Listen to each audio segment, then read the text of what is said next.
சென்னை அணிக்கு எதிரான போட்டியில் ஐதராபாத் அணி வென்றதன் மூலமாக புள்ளி பட்டியலில் நடந்துள்ள மாற்றங்களை பார்க்கலாம். சிஎஸ்கே அணிக்கு எதிரான போட்டியில் ஐதராபாத் அணி 6 விக்கெட்டுகள் வித்தியாசத்தில் அபார வெற்றியை பெற்றது. இந்த போட்டியில் முதலில் பேட்டிங் ஆடிய சிஎஸ்கே அணி 20 ஓவர்களில் 5 விக்கெட் இழப்பிற்கு 165 ரன்கள் மட்டுமே சேர்த்தது. இதன் பின் களமிறங்கிய ஐதராபாத் அணி 18.1 ஓவர்களில் 4 விக்கெட்டுகள் இழப்பிற்கு 166 ரன்கள் சேர்த்து வெற்றி பெற்றது.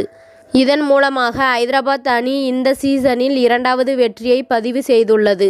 4 போட்டிகள் விளையாடியுள்ள ஐதராபாத் அணி 2 வெற்றி 2 தோல்வியுடன் 4 புள்ளிகள் பெற்று 5வது இடத்திற்கு முன்னேறியுள்ளது. இந்த போட்டிக்கு முன்பாக 7வது இடத்தில் இருந்த ஐதராபாத் அணி சிஎஸ்கே அணியை வீழ்த்தியதன் மூலமாக 5வது இடத்திற்கு வந்துள்ளது. அது மட்டுமல்லாமல் +0.204 என்ற ரன் ரேட்டில் இருந்து +0.409 என்ற ரன் ரேட்டு வரை முன்னேற்றம் கண்டுள்ளது. அதேபோல் இந்த போட்டிக்கு முன் சிஎஸ்கே அணி 4 புள்ளிகள் பெற்று 3வது இடத்தில் இருந்தது. இந்த போட்டியில் தோல்வி அடைந்ததன் மூலமாக 2 வெற்றி 2 தோல்விகளுடன் 3வது இடத்தில் நீடிக்கின்றது. ஆனால் +0.976 என்ற ரன் ரேட்டில் இருந்த சிஎஸ்கே அணி +0.517 என்ற ரன் ரேட்டிற்கு குறைந்துள்ளது.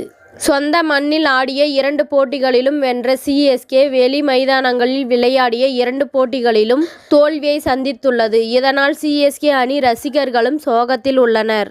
அதேபோல் ஐதராபாத் அணியின் முன்னேற்றத்தால் பஞ்சாப் அணி புள்ளி பட்டியலில் 5வது இடத்தில் இருந்து 6வது இடத்திற்கு தள்ளப்பட்டுள்ளது.